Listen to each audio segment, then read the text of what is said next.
course. Okay. You say you don't do smiles, don't like drawing them, never learnt the technique. You're lying. If it was that simple, you would paint only angels, colourless as moons and dripping with lilies, like couriers for flowers online. If it was that simple, you'd give me a low-lipped, dour expression and let me turn around. Instead, you paint my back, always my back, so that the moody outline of me mingles with the umbrage of an artificial beach or an apartment block where even verandas are in profile, but I am not. Will you buy me a drink tonight? Share some supper for once? I'll get us the table nearest the door. You know I will. Better still, paint me a towel. Lay it down on that balcony, third from the left. I'll strip my clothes off, find a bikini, be a small red dot to focus the eye, a reference point for scale.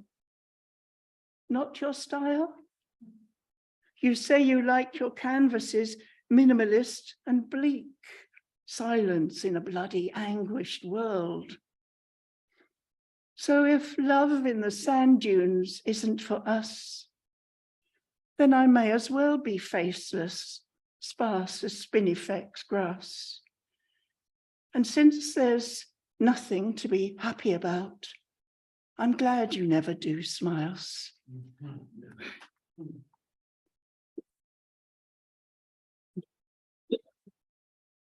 So here's a couple of poems from about the South Downs from the collaboration I'm working on with the musician composer Terry Pack and the artist Polly Dutton.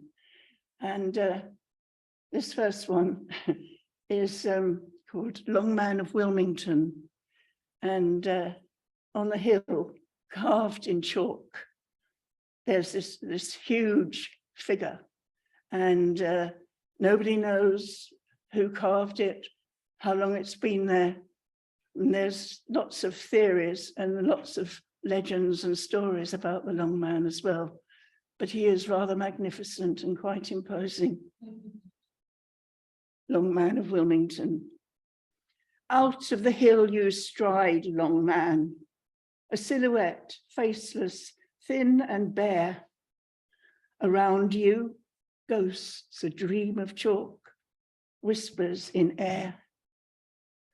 Out of shadows, out of the grass, not stepping eastwards, but down, down. Lone man, lanky man, strange king with no crown. Legends call you an almanac, sun discerner, guide to the stars, Bronze Age keeper of Windover's barrows, its bones, wounds, scars. How many thousands of years did you lie in white earth, waiting to be heaved out, cut, carved, shaped, recreating yourself as giant rock into form? You'd have heard in the Wealden woods the howls of wolf and boar, felt the weight of loads carried all the way from Cornwall by traders of tin. Figurehead of Sussex, Albion giant, chalk is your deep bed.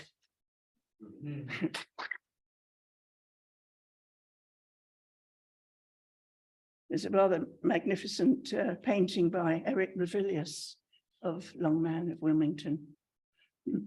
Now another hill on the South Downs is at Sisbury Ring. And again, it's a very ancient site, Neolithic site. And there's lots of stories of strange things, hauntings, spooky things. Anyway, this is called At Solstice. Remember that picnic on Sisbury, when we sat on the hill in the fullness of day, with all of the burial mounds far under our feet? It must have been Midsummer Eve, the sun intense, no patches of shade.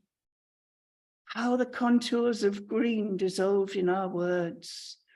We talked and talked till our mouths were dry and our bodies were burned. And something was summoned and came, I think, that hot solstice out of the chalk and the heat, offering both gift and a curse to the brightening air. On this longest of nights, when stubbles of grass are petrified stiff like the ears of a hare, the wheel of the sun turns over our sphere and we enter an hour of reversal. This is a time for malaise and the raising of floods, when the hound in the courtyard may on a whim savage and kill, and the stranger in quietness steps forward apace on the outskirts of town. Just watch a sheep's ears if it happens to sense the shadow that stirs or the wolf downwind. Last night, through the slats, the stars were like gold. In these darkest of hours, we rekindle. Let us be attentive and wait.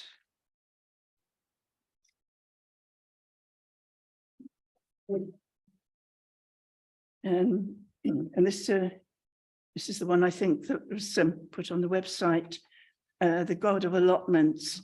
And it's based on a story that someone told me, true story. We were lovers for 40 years. Now you are dead. Here on this patch of allotment, others will grow the scarlet runners, loving their blossom like you. Why did we keep it a secret? Guilt at reneging on vows. Someone is threading up silver CDs in a bid to frighten the birds. Mirrors for pigeons, you'd say. I don't even know if they scattered your ashes or when. Remember our shed, how we'd pretend to be sorting out seeds and the door would casually close. At times, I thought the walls themselves would collapse. Shall I go down to our pond? That very last time it was covered in scum. You said it was hot, kept coughing. Were you dying? And I didn't know. There's no one to talk to now about you. Only the God of Allotments, if he is in. We always thought there'd be time for us, at least for mingling our dust together, as lovers do.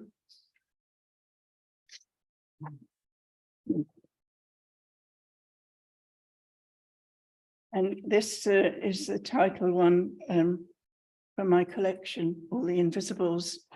And I think when I was writing it, I had Climping Beach in mind because there's a lot of shingle there. There's even more shingle now. All the Invisibles. Let's make a detour, you'd say. Find us a ley line or two.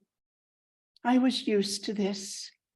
A sudden appearance of all the invisibles, something slanting or something blue, a lattice of light through a leaded window as you, my directional compass rose, would sense the silences moving the air, a man or horse carved into grass, the last rung bell of a church gone under the sea.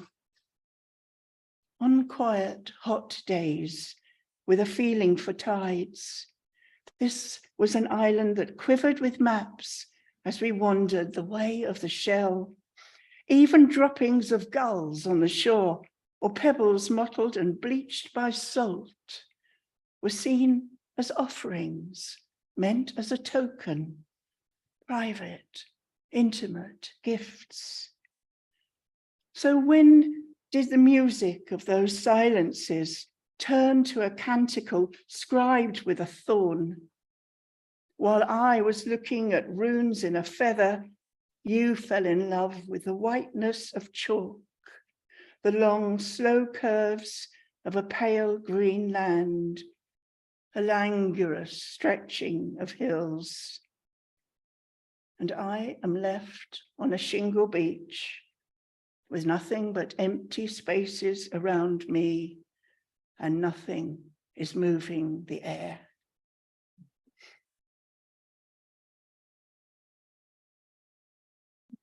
And lastly, this one's called Ptolemy's Stars. And I was thinking it might be suitable for tonight. I don't know, there's so many stars to see. It's a bit dark and rainy in the UK. I don't know what it's like in the States. Probably bright daylight. Anyway, Ptolemy, and I found out today his name was Claudius Ptolemy, which I never knew. He was a Roman mathematician and astrologer living in Alexandria in Egypt. Tonight, in this countryside, the sky is a bright citadel shining on dark water. Ptolemy might still recognize the serried multitude of stars whose fiery circling caused his heart to leap and soar with joy. How easy it is to imagine the creamy Milky Way, heavy and thick with luminous souls, the iridescent dead of the day, who pause for an aeon of feasting before swimming on to a moon. And easy to imagine that sad tale of Adam and Eve, whose first skin shone like a halo in gold leaf before their flesh dried up with loss and dulled to a mortal grey.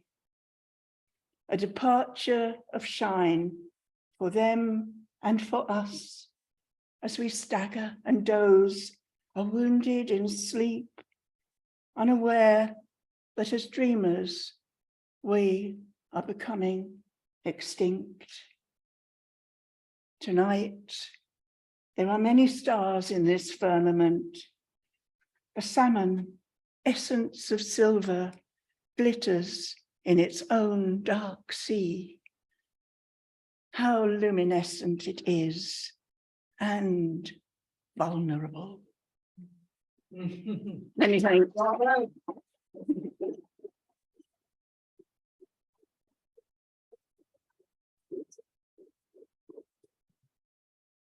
Mandy Pannett, thank you. Thank you so much. It's interesting, isn't it? The God of Allotments, which I sort of found online and put on the mail shot. I've had more comments from people who received the mail shot about that poem than any other that I've put on. So it really touched a chord. So it was a lovely poem. The other thing I wanted to say, just a couple of things that struck me, is that I don't know, for some reason I was thinking your poem about the person who only painted people from the back because he couldn't do smiles. I was suddenly thrown back to I think the 1980s. Helen Mirren was in a play called Teeth and Smiles. It was about a Janis Joplin-like rock star. So I thought of that. It just, the mind works in mysterious ways, obviously. And then also Ptolemy, I was thinking it's like Brazilian footballers, isn't it? Or soccer players, you American people know it as. Brazilian footballers are universally known by one name. And so it seems that, you know, the ancients, the astronomers, the mathematicians and so on, they were all known by one name: Copernicus, Ptolemy, you know, you name it, Brahe. Nobody ever knows their first name. So, and I didn't know his first name either. So thank you for that. Anyway, so that was wonderful. Really enjoyed that reading. So thank you so much. Before we embark on the open mic, for those people in the room, if you want to take 2 minutes just to take out any empty glasses, cups, plates, replenish, they'll be happy to serve you more wine, coffee, food. Please take a couple of minutes to do that, and then we'll restart the open mic extremely quickly. Thank you so much.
Jean, did you see my comments in the chat?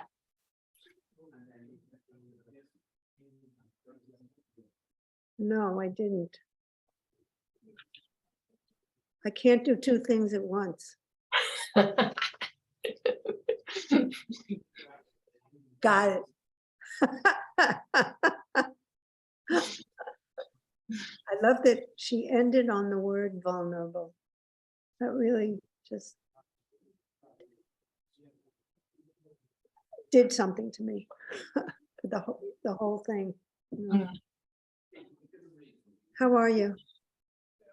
Good. 62 degrees here today. You know how to make a person feel bad. I just closed the window. I actually had a window open. You have 62 in Nebraska? Yeah, yeah. Well, get you. Yes. What's that in Celsius, Peg? I have no idea. It's in American. It's not European weather. Fahrenheit. It's Fahrenheit. Yes, I don't know the system either, but I wish I did, because I always hear the Celsius when I talk to my English friends. I just Denny, are you there? Yes, you are. Trying to get Denny's eye. Oh, Janice. Hello, Janice. Oh, I'm muted. Hello. Hello, how are you? Who's speaking? Is that Mike? I'm Ken. It's Ken. I'm Ken. Hello. It says Mike. It's Yes. spelt Mike, pronounced Ken. It's Okay. Mike's computer, so it's Mike's Yeah. connection. But I'm Fair Ken. enough. Hi. It's good to see sound you. like- you sounded like somebody we know who lives in Greece. But Do I? something to Okay. do with your voice, yes. Didn't know I could throw my voice that far, but you It's know, lovely to all meet things are possible, He's right? not here. I've just checked and he's not here. That Janice, are you going to lovely read reading. tonight? I hadn't thought of doing, but are you taking open mic people now then? We've got. I'll have a list of open mic because we're gonna start an open mic in about 2 minutes, and we've got 45 or 50 minutes of open mic stuff to fill. So if you want to read, you're welcome. If you don't want to read, you're welcome. If you want to listen, whatever. Well, Donal, So just let me know. Donal, my husband, is here and he's always up to read. Aren't you, Donal? Yeah, love. Yeah, he's going to come over. It's Donal Dempsey, DonalDempsey.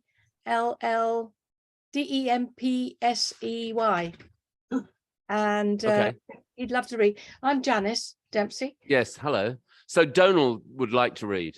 Yes, if you've got space for me, Yes, I will of read. course. Got Yeah. space for everybody. You want to read as well, Janice? Yes, I'll read a poem too. Okay, brilliant. All right, I'll put you Funny. both down. Just one. And we're going to poem? go. Yeah. Ken, you can put me down too. Who Today. said that? Kaz. Karen. Kaz, you're on already. I know Okay. you're going to read, Karen. Okay. I don't always have something, but I'm glad he's optimistic for me. Peg, are you going to join us again tonight for Ventura's reading? Peg? Was there a reading in Ventura tonight? Oh, no, today's Wednesday. Sorry, tomorrow night, I meant. Yeah, tomorrow, definitely. Yeah. All right. Okay, good. Yeah, we really don't. There's not a lot of people showing up. I'm hoping more people will start coming out of the woodwork. More people show up on Zoom than in person. Yeah. Yeah. It's not like the old days. No. Old days. Well, I'm just saying, we don't have that many people showing up in the Ventura Oh, really? in person. Wow. Yeah, They turn up in masks and stuff. It's still online, isn't it? yes, yeah. Zoom has. It was a hybrid. It was hybrid. When we were there in the summer, it was a hybrid, wasn't it? Yeah, So yeah. It's just, in person here, we get 50 people. On the first Wednesday, we get 50 in this room. wow, So that's fabulous. it's quite busy. Wow. So mostly they don't, you know, we've got about 15 in the room now, and we get 50 on the first Wednesday. So they come. People will come, Ray. People will come. Is that Morgan Freeman, was it? No. Okay, we're going to go. So we're going to start the open mic, everybody. Everybody back in the room. Mike's back in the room. I'm going to start. Mike wants to make a quick announcement, or we would like Mike to make a quick announcement on behalf of everybody here, Words Out Loud, and then we'll get going. Okay, so thanks everybody for coming along, and thank you so much, Mandy. I thought that was a fantastic set of poems, and as Ken said, very rich, and in particular, I felt there was a sense of the cycle of life, and just a sort of, although loss was a big theme, for me there was a real sense of infinity in that, and I love revisiting some well-known characters and also discovering some new ones. I just absolutely thought it was wonderful. I think we should give Mandy another round of applause for a fantastic. And Mandy also has some of our collections here for those of you in the room for sale this evening, so you can purchase them here, I guess, for cash, is it?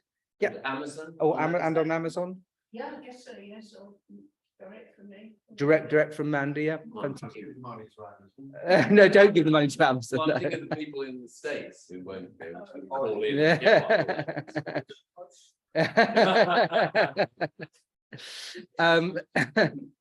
No, seriously, that was so lovely. Thank you very much. For everybody in the room, and particularly for people on Zoom, we've been offering these open mics for free attendance for almost 2 years now. In fact, in June, it'll be coming up for 2 years. But obviously, with the situation in the world at the moment, things are becoming harder and harder. We still don't have any official funding to run this project. So for those of you in the room, if you want to donate cash, there's a box at the back. We've suggested a minimum donation of £2. It is a suggestion, but please do if you can. But particularly for those of you on Zoom, and for anyone who's ever joining us online, if you want to donate to us on the internet, then please just visit the website. It's www.wordsoutloud.org.uk/donate. So if you go to the website, there should be a button, I think it's the last one on the right hand side of the top menu, to just donate, and you can donate via PayPal. With that said, I think we're probably ready to go into the main open mic for people to jump up. So thank you very much. Thanks, Mike. Thank you for that. So, right, just to remind everybody who's going to read, we have a few house rules, only 3. 1 piece, no epics. I do mean it. The no epics, if you have to ask what's an epic, then don't read it. We're going to start, please. If she's still there, I don't know if I can see absolutely everybody who's there. Britta, are you here? Please unmute yourself and we'll start online. Righty-ho. Hopefully this will work. So a friend of mine, a poet friend of mine, challenged me today to write a poem, an ode to my hanky, the one I have right now. And this is what I came up with. To my handkerchief, you're so not a hanky.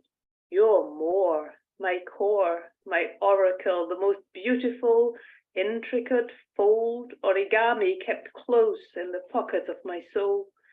You, constant companion, tucked into tightness, squeezed into darkest depths, you don't judge. I'm a crier, a sobber, a forever leaking blubber, a wailer, a weeper, a shrieker, a jowl, a howl, and I need you. Every time I pull you out of your shadow, You look different, a crumpled cave of lament, mount of sorrow, a hollow of grief. You mold into soft, impermanent sculptures of joy, upheaval, of mucus and heartaches combined. Still, you don't expect explanations. Instead, you write your own job description. Mopper-upper of my hot curry-induced runny nose, indiscriminate dabber of tears, snot, phlegm. You soak up disgusting outbursts and innermost pain, the hilarious, the hideous. You don't mind. You don't criticize. Most of all, you don't ask stupid questions. You're my crinkled, wrinkled wingman, my hidden treasure. You're so not a hanky. Thank you.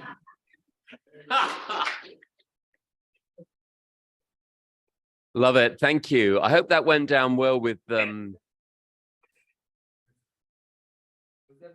Was there, Mike's asking, was there more to it? Have I jumped in before you finished? You'd finished, hadn't you? Yeah. Thank you. Well done. Thank you so much. Britta is from Cumbernauld, near Glasgow. So if I call you from Zoom, please say where you are, just so everybody in the room can get a sense of what our reach is here. It's interesting. So next up, I'd like to stay with Zoom, I think, and we'll ask, thank you so much for joining, Peg. Okay, wait just a minute. Okay. Am I waiting or am I going? Right, Peg, hang on. Okay, Mike had a question in the room. Now we're resolved. Peg, you're up. Okay, I'm in Nebraska in the United States. And this is titled A Single Song. Dead of winter and Russia denies Ukraine access to electricity and water. Earthquakes in Turkey and Syria, thousands of bodies still being counted. In the US, mentally ill narcissists toting AK-47s get voted into office.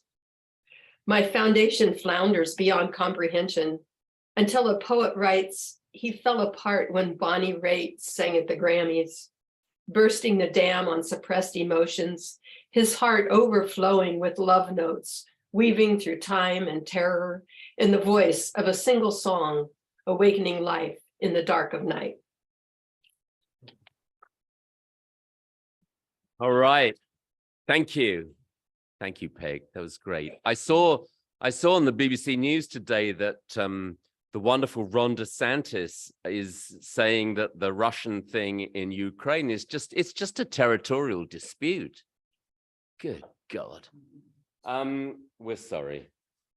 Jean, please, online. We're staying online. Jean. Okay, I wanted to address Mandy Pannett and the poem about the smile and always with the back to the audience. There was a choreographer, well-known choreographer in New York called Trisha Brown, and it was a thing in the theater that you never ever turned your back on the audience. And she did a whole dance with her back to the audience, and it was amazing. Okay, so I'm going to go back to, and thank you for your reading. It was beautiful. Jean, tell us where you are. Oh, thank you. I'm in a small mountain town in Topanga, California, Southern California. And the poems I'm going to read, these are all haikus from my volume called Postmortem Buffet. I'm going to start with a couple to set them up and then read a few more. So since it's a buffet, the first section is called Appetizers. It all takes place, all of these sections take place in graveyards. Part of it, this is influenced by the French novelist Valérie Perrine, who wrote Fresh Water for Flowers. The novel centers around a woman who takes care of a graveyard. And also my life as studied as a past life regression therapist I just see people alive even though they're gone. So that's why they're in graveyards. There's still communication. Okay, so the first section is called Appetizers. What poems would be revealed if the title were The Graveyard of Beliefs? What is heard might be sighs, cries, a mansion of layering memories. In Alaska, icebergs and glaciers sink. We mourn their final goodbye. Sue in row 11 wears pink, the color of love, of self and others. The world is now a graveyard, honoring strangers in upside down times. Newly buried Leon worries he left his dishwasher running. Mrs. Marks recognizes the graveyard has been her only real home. After Johnson's Great Society, Nixon torments democracy. Gun activists have created the America we now die in. Scared Uvalde kids call 911. The police ignore their distress. The more I remain in the graveyard, the more suggestive it becomes. Thank you. Thank you, Jean. Thank you. So next up, I'd like to come into the room, I think, and we'll go with Piers.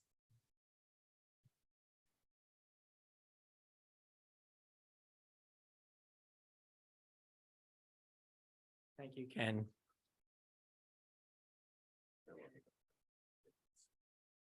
Okay, I was going to read you something out of one of the 6 short stories I've just self-published, but then I realized there are just far too many words.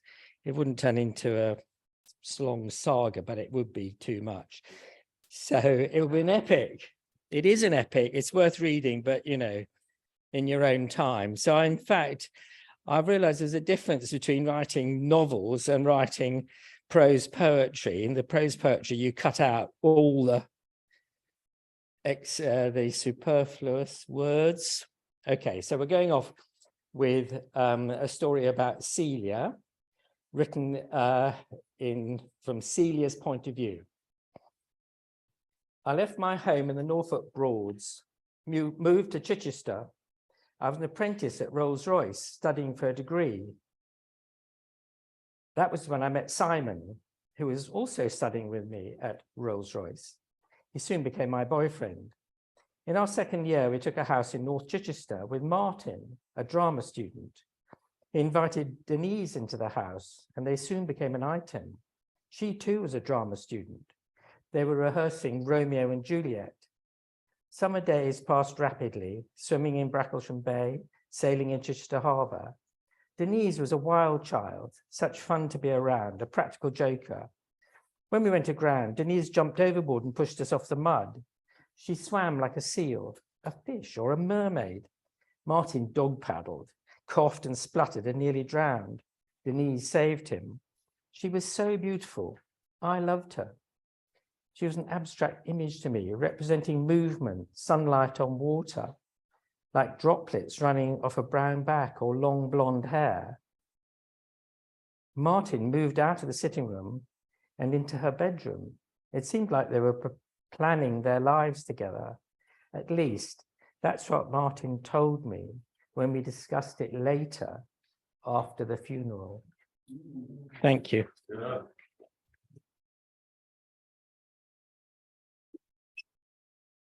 Thank you, Piers. The more you read, Piers, the more we're understanding this swirl of imaginary people that run around inside your head. It is true. I know, they're all there, all of them.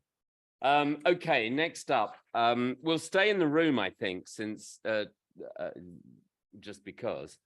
Jeffrey, please.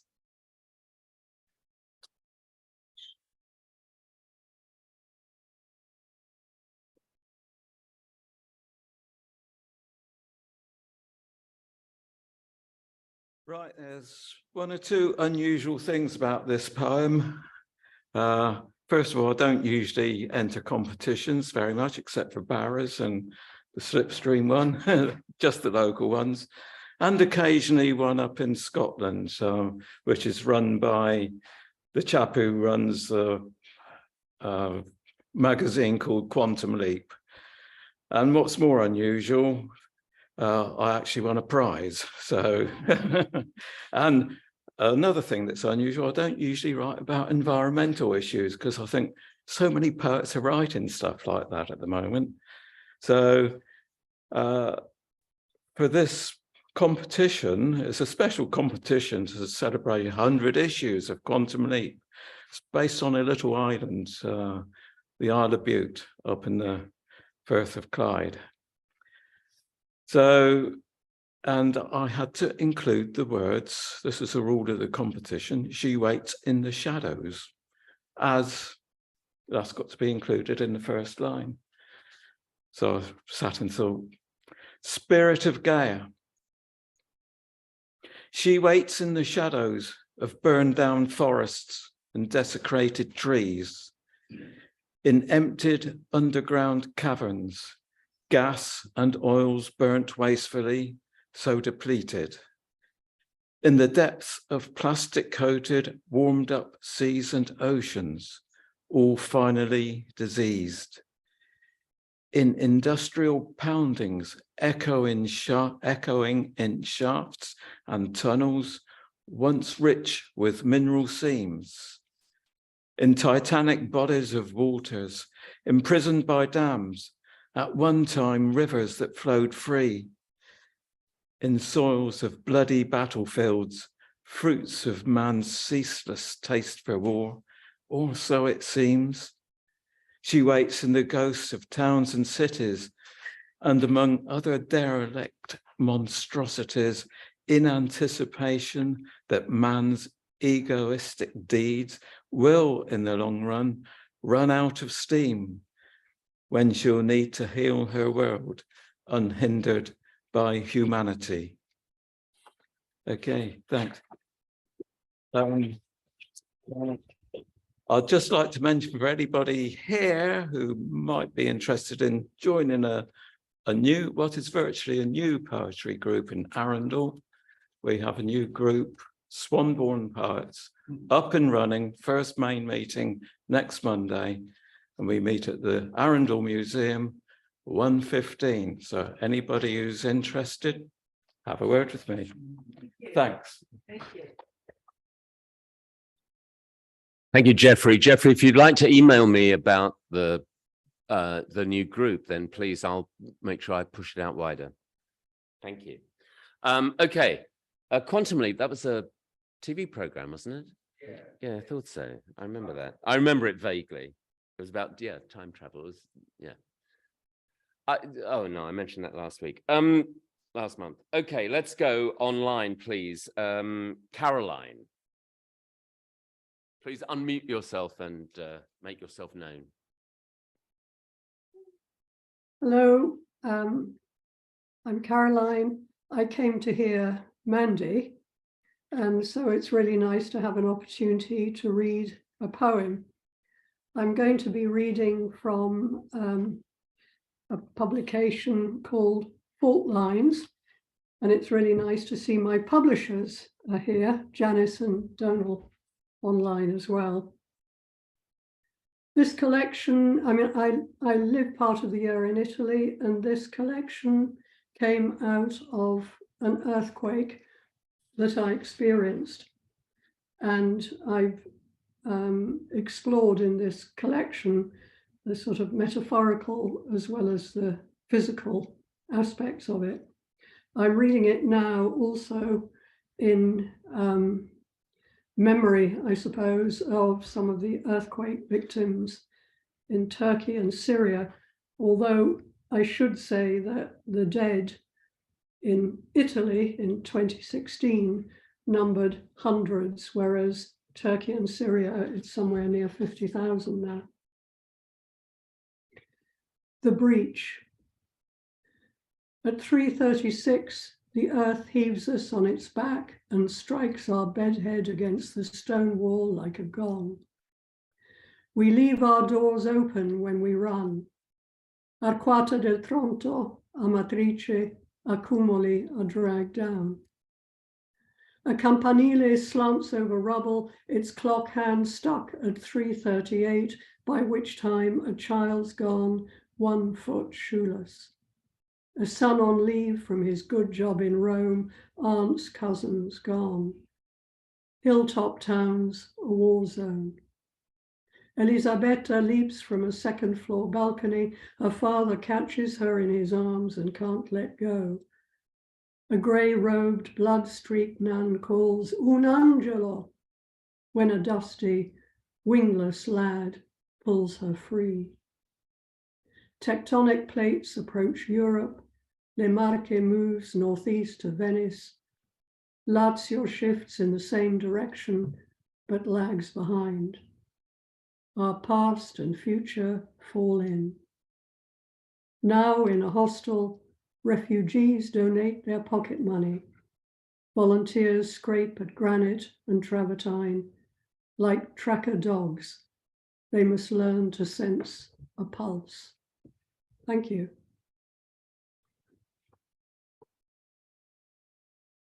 Thank you, Caroline. Thank you so much. We'll stay online, please. And can we have April's featured reader? Next, Bob.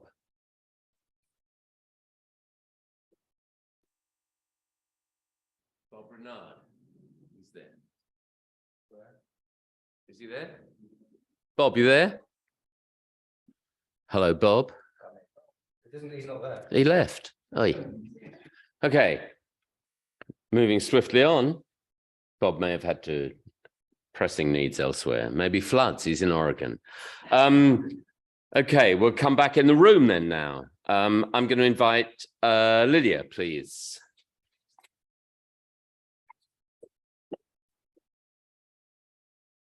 Clap yet. This one's called Neural Pathway Rewiring. Brambles drag down bare flesh, blooming chains of liquid rubies, reflective hemispheres, oozing jellies, spots to pick, bleed, scab and scar. Thorny gorse thickets threaten, their tropical coconut scent no sun cream substitute. Fluorescent highlights mark sun's burning touch. Salt sweat seeps through every pore. Nettles whip and nip at calves. Welts of white and red appear. Scratching fails to quench the itch. Hacking, whacking, tortuous progress. Finally, hard-won triumph. Panting, dishevelled, wild woman emerges.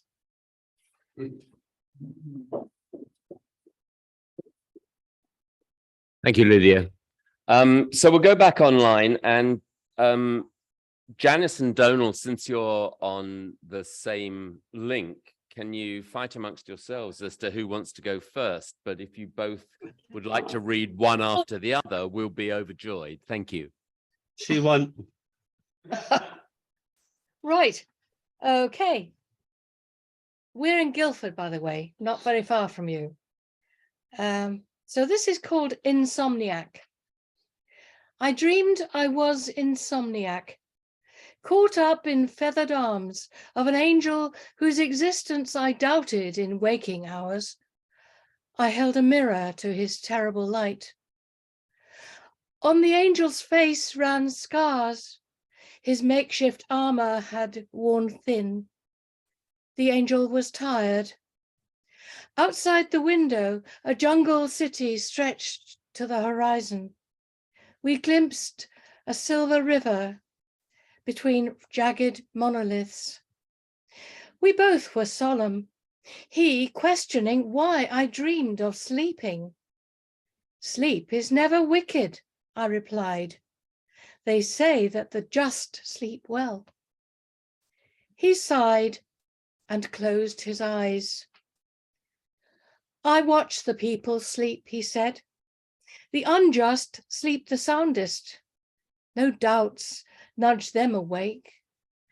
Seeking is unambiguous. Their world is black and white. The unjust see no shades of grey at night. Insomniacs make war on the unjust. Sleep is most wicked when injustice stalks, he said. At midnight, jackboots walk the city streets. The angel was still watching when I left. Unsure if it were dusk or dawn, I stumbled through a sleeping town. I found I could not sleep. Thank you.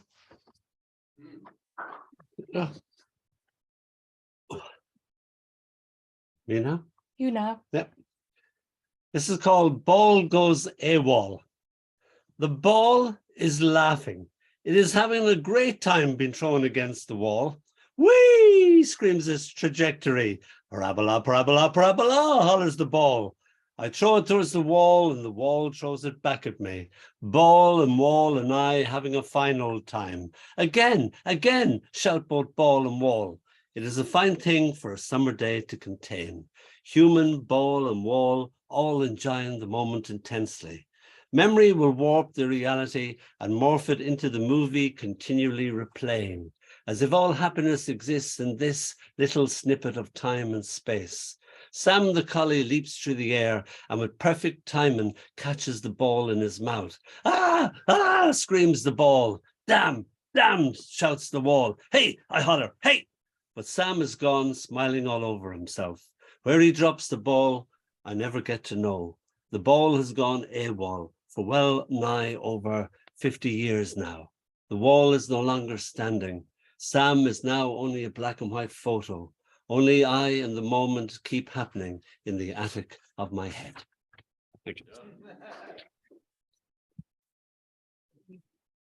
Thank very you. much. Thank you for having us, by the way, at short notice. Yes. Look, you're always welcome. I love your book. Hold the link and come back again. So Yes. thank you, Donald. That was great insight into time as well as other things. Okay, back in the room. Can I invite Barry, please?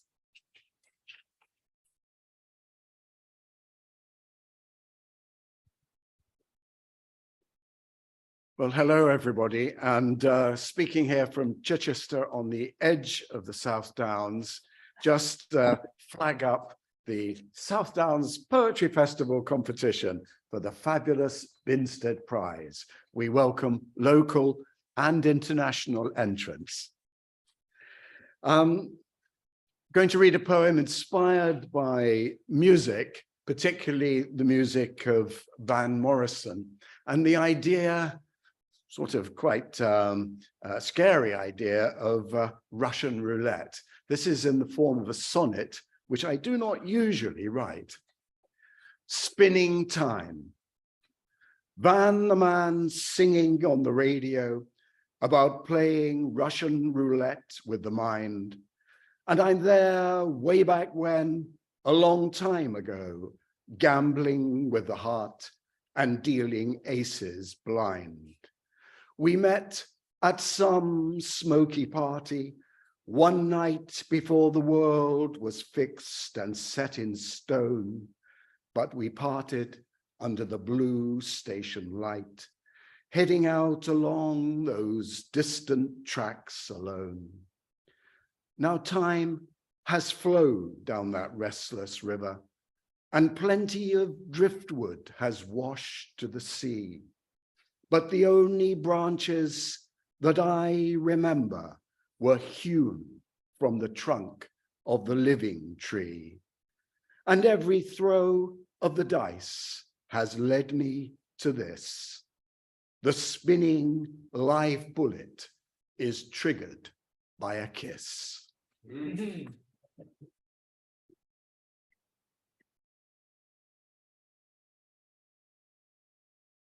Thank you, Barry. That was lovely. I love Van Morrison too. We'd like to see you more, Barry. Online, please, Karen, Kaza. Hello. I'm right now in Ventura, California. And as people have probably heard, we've had many months and years of drought, which the situation has changed recently. And after some of these first big deluges of water, I wrote this poem. It's called Careful for What You Wish.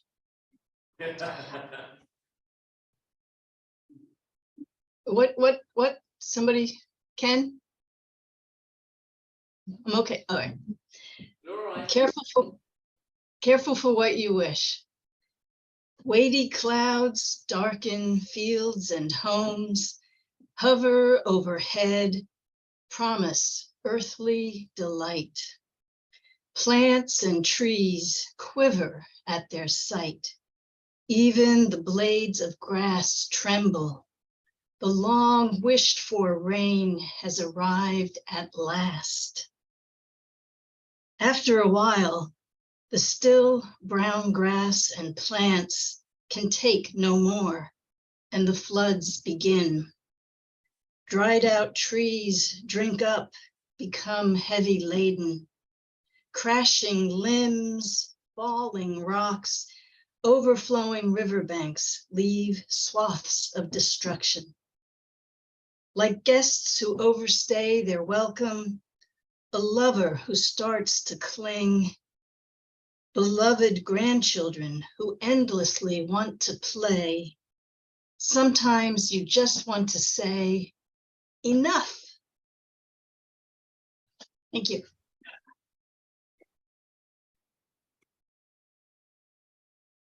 Thanks, Kaz. Dianu. That would be sufficient. Next up, please, Keith. Oh, sorry, we're back in the room now. We're back in the room. I think everybody on Zoom that wants to read has read, I think. So we're now back in the room. Keith. Yeah, sure.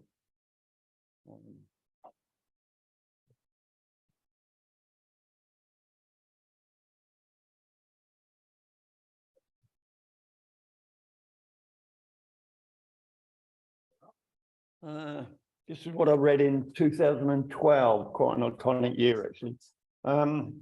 Grow your own cycle frame. I've been riding a bike with a bamboo frame since 2008, and it is a joyful experience. In fact, it is the best bike I've ever ridden. Combination of bamboo with hemp bindings absorb the shock of road and track, potholes and all. Better than any steel, aluminium, titanium, carbon varieties, making for the smoothest of rides. Bamboos are ancient, long-lived members of the grass family, Graminae, flowering up to 150 years intervals and growing in all continents.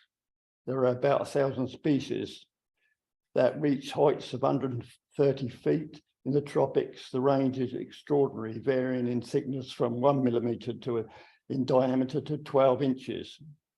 And the outer fibers are immensely strong, outperforming equivalent steel's tensile strength. Perhaps it is fitting that the very first bamboo bikes were made in 1894 in England, the very first industrial nation on the planet. Patented number was 8,274 and shown at the London Stanley show in April 26 that year. An experimental model weighing 22 pounds was tested over 1,000 miles around that time. The state of the roads, no doubt, providing some formidable challenges. I have just returned from Ironbridge and Coalbrookdale, where the coal, clay and iron-rich gorge really kick-started the Industrial Revolution.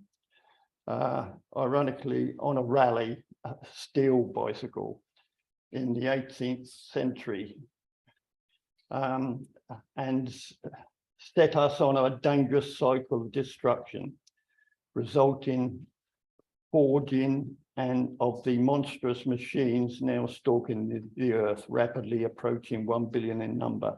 I think it's about getting on for 4 billion in the world now.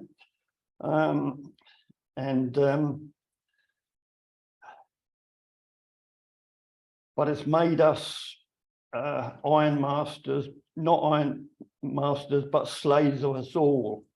And in the process, alienated us from nature.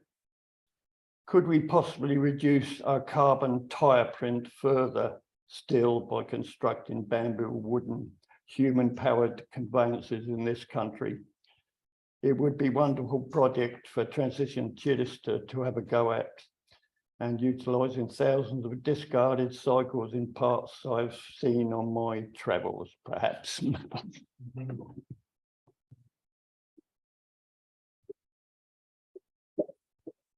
Thank you, Keith. There's a bamboo plant in my garden. I'm going to cut a few bits off it and you can make a bike. For our friends in America, aluminium is also known as aluminum.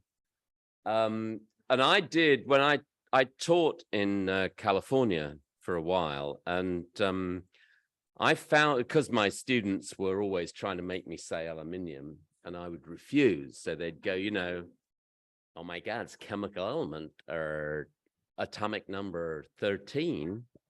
I go, yeah, it's aluminum. And they go, no.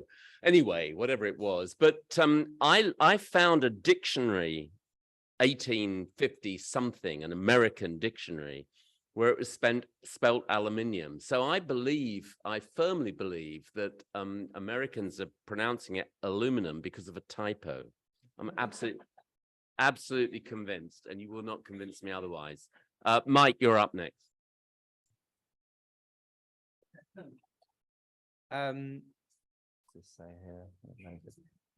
Thank you, Keith. That was great. Something I like to say, I'm not going to go on and on and on, but something I like to say when we meet like this is what strikes me as unique about these gatherings and any gathering where people stand up and speak is just how much we're made up of words and stories, and how meaningful that is for us to connect and find something that joins us together. It's raining here tonight, and it's cold, but I wrote a poem called The Vow of Spring, because it will come. The Vow of Spring.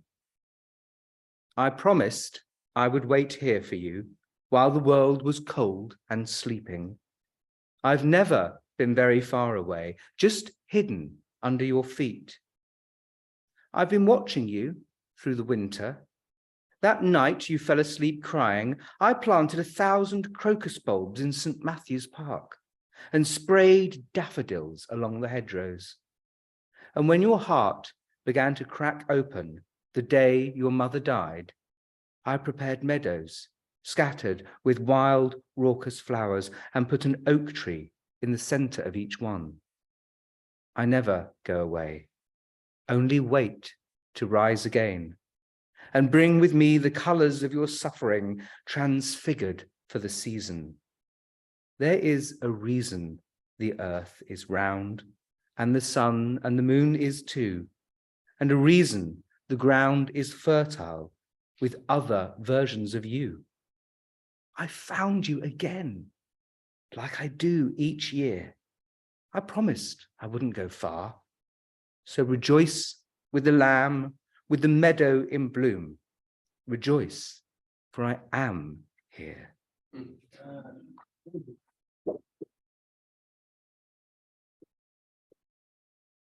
Nice, Mike.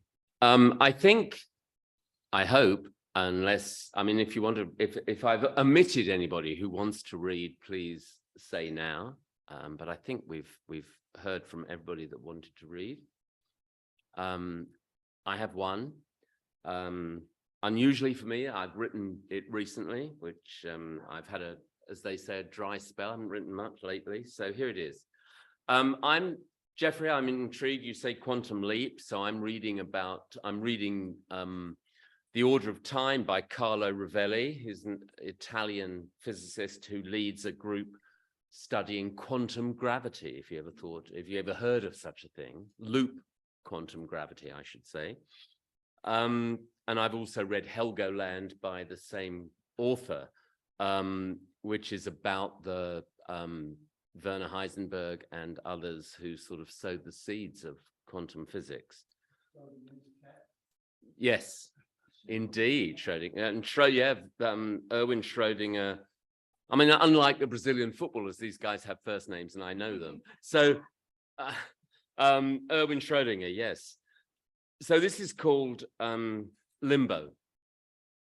What time is it that occupies the space between days, that exists between night and day, between past and future, where thought squeezes into cracks of consciousness, weaves a sinuous path to memory or beyond? I inhabit this time, neither here nor there, neither then nor now, but present nonetheless, waiting, waiting while days coalesce into another shimmering mirage of uncertainty.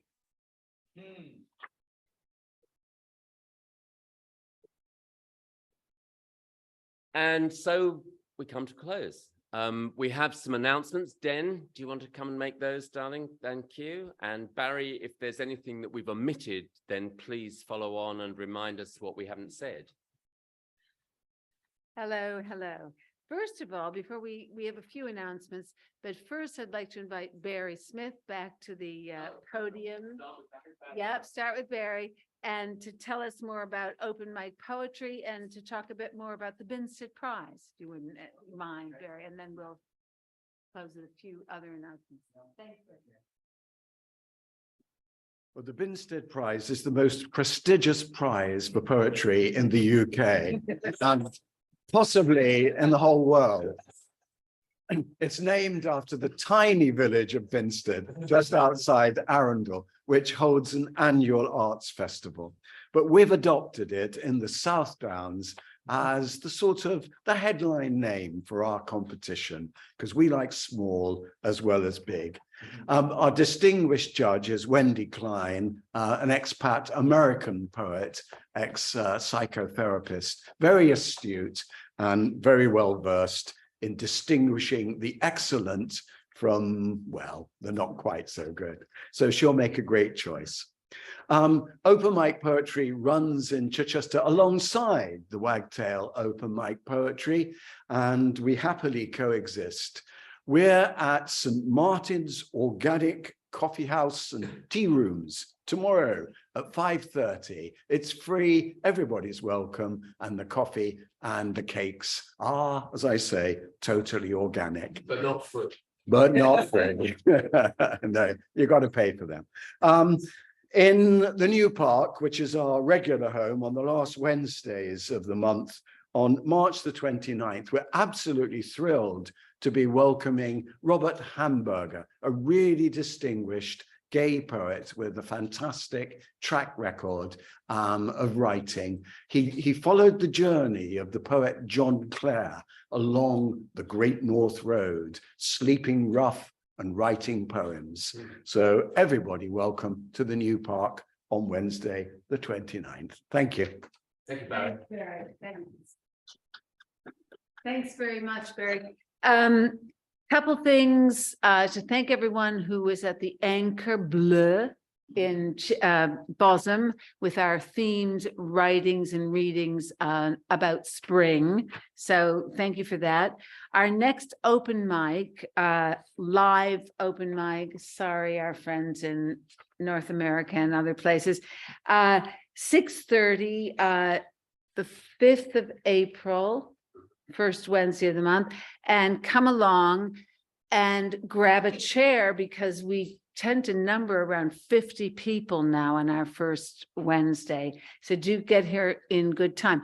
We've also, just to say, we've gone multimedia And because we're out loud, we're not strictly poetry. And we had last first Wednesday, Bethan actually did a dance, contemporary dance, and had her reading recorded behind. And we also have singing, and we had a sound bath with Tibetan singing bowl. Thank you. So we're multimedia now, so please come along. Watch out, as we say, for lots of other workshops, themes. We're back in the theater again. And have I left anything out? That's it. That's all she wrote. Thank you. It's wonderful to see you all again. Thank you so much. Thank you online. Thank you everybody on Zoom. We love you and we'll see you next time. Thank you. Bye. Mandy, thank you again. Ken, Yes, I have a quick question. absolutely. The next Bravo. Zoom, Bravissimo. Ken. Casa. Yes. Is the next Zoom on the 19th? Will your clocks have changed? Yes, we will. We'll be back to regular daylight savings like you guys. Yeah, I'll tell you the time. I always do, Karen. Don't worry. Okay, just want to make a note now. Thanks. All Thank right. you. It's good. Take care. See you. Bye. Thank Bye. you, Mike. Thank everyone.